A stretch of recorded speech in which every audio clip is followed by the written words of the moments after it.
Big pass லைவ்ல ஒரு பக்கம் கலையரசன் வந்து அரோரா கிட்ட ஏகப்பட்ட சந்தேகங்களை கேட்கிறார். அதுக்கு அரோரா கொடுத்த கிளாரிபிகேஷன் என்ன அப்படின்றதையும் பார்க்க முடியுது.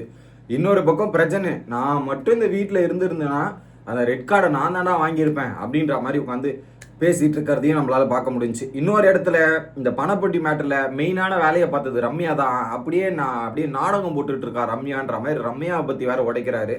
இப்படி பேசிட்டு இருக்க டைம்ல தான் பிக் பாஸ் வந்து அரோராவையும் துஷாரையும் அரோரா மற்றும் கலையரசன் ஒரு பெரிய எச்சரிக்கை கொடுக்குறாரு. எச்சரிக்கை கொடுத்து பேசிட்டு இருக்க டைம்ல ரெண்டு பேரோட என்ட்ரி அது எல்லாத்தையும் கொஞ்சம் டீட்டெயிலா பார்த்துடலாம். சேனலுக்கு புதுசாக இருந்தீங்கன்னா சப்ஸ்கிரைப் பண்ணிருங்க. வீடியோ பார்க்குற அனைவருமே மறக்காம லைக்கும் ஐப்பும் பண்ணீங்கன்னா அந்த வீடியோ பல பேருக்கு போய் சேர்ந்துரும்.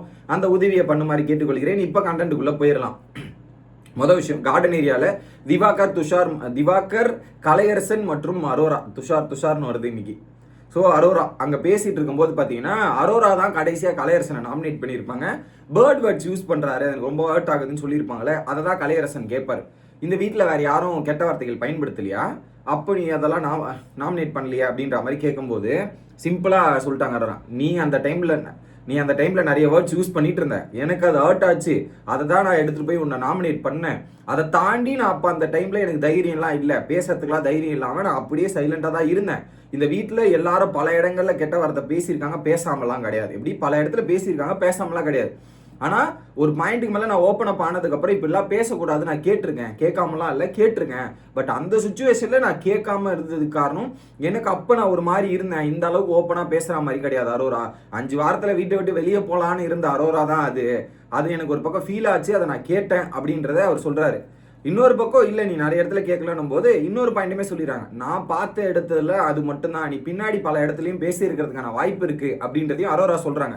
உடனே திவாகர் சொல்றாரு, ஆமா நீ கலையரசன் பல இடத்துல நீ கெட்ட வார்த்தை பேசியிருக்க, நானும் பார்த்துருக்கிறேன்.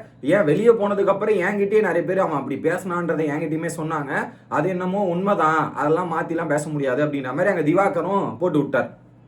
அடுத்து, நீங்க பிளான் பண்ணி அந்த பணப்பட்டி எடுக்க வச்சிங்களா, ஸ்கெட்ச் போட்டு எடுக்க வச்சிங்களா, எனக்கு வெளியே பார்க்கும்போது அப்படிதான் தோணுச்சு அப்படின்றத கலையரசன் சொல்றாப்புல.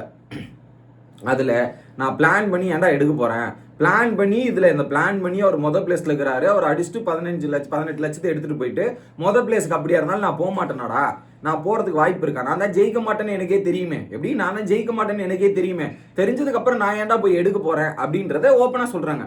ஸோ கானாவினர் தான் டைட்டில் வின்னர் எல்லாருமே சொல்றாங்க. அவரை டீவியேட் பண்ணிட்டு நான் எடுக்க போறேன்னா நான் அதை ஜெயிக்கிற இடத்துல நான் இருக்கணும்ல, நான் அந்த இடத்துல இல்லைன்றது எனக்கு தெரிஞ்சதுக்கு அப்புறம் நான் எப்படா பண்ண முடியும்ன்றதையும் உடைக்கிறாங்க. கரெக்டா? அதை தாண்டி பணப்பொட்டி எடுக்கிற இடத்துல நான் விக்ரம் கிட்டையும் இவங்க கிட்ட தான் பேசிட்டு இருந்தேன். அவர் உள்ள இருந்து வந்து அல்வா கொடுத்துட்டு எடுத்துட்டு போனார். நீ நல்லா யோசிச்சு பாரு.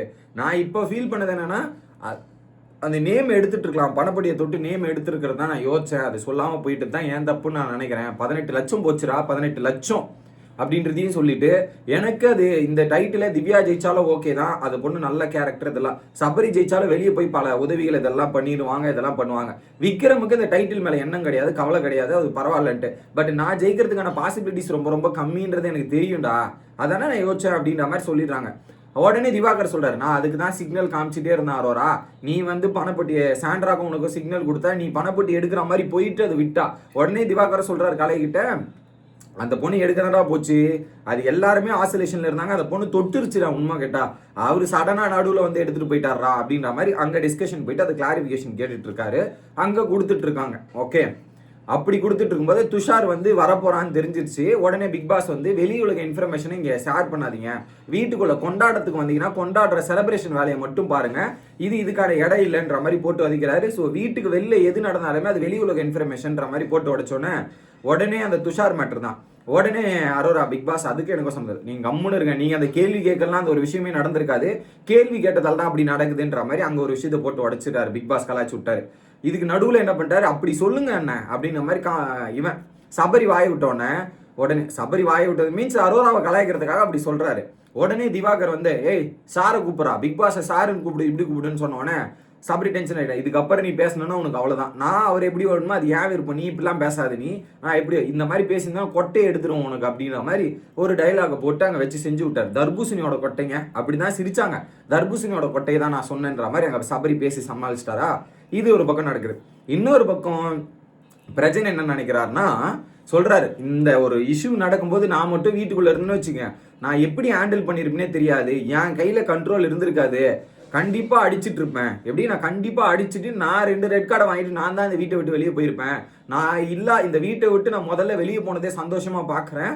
அந்த இடத்துல இருந்துன்னா என் ஆக்ரோஷமும் என் சண்டை என் வேற மாதிரி என்னை பார்த்துருப்பாங்க அப்படின்றத ஓப்பனாக போட்டு உடைக்கிறாரு. பட் எனிவே அந்த இடத்துல நீங்கள் ஸ்டாண்ட் அவுட் பண்ணதுக்கு ரொம்ப ரொம்ப நன்றிடா அப்படிங்கிற மாதிரி இவர்கிட்டயும் சொல்லிட்டார். இப்போ சபரிக்கிட்டையும் விக்ரம்கிட்டையும் சொல்லி அங்கே ஒரு விஷயம் நடக்குது.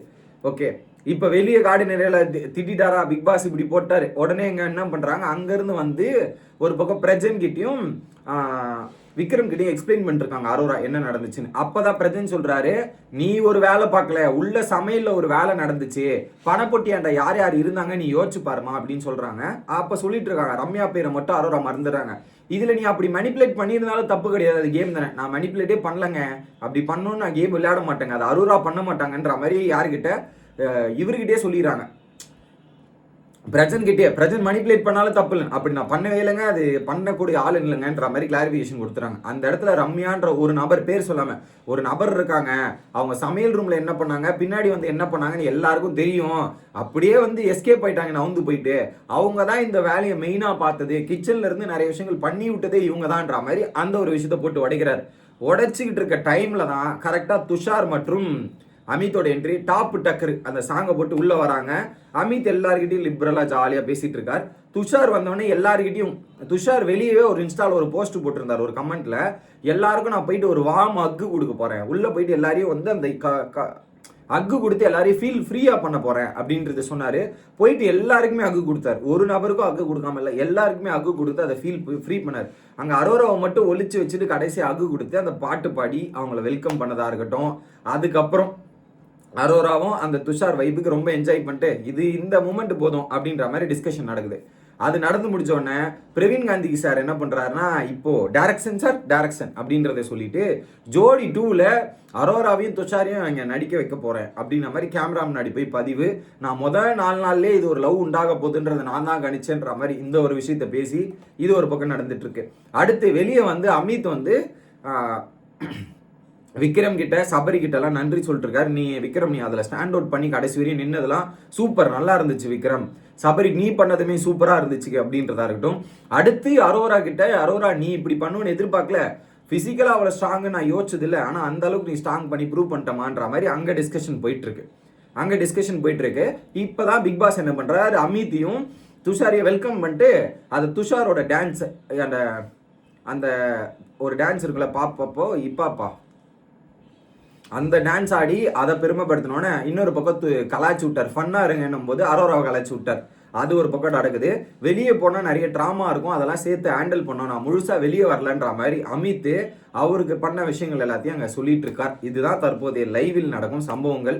அடுத்த வீடியோவில் வந்து சந்திக்கிறேன். Bye guys.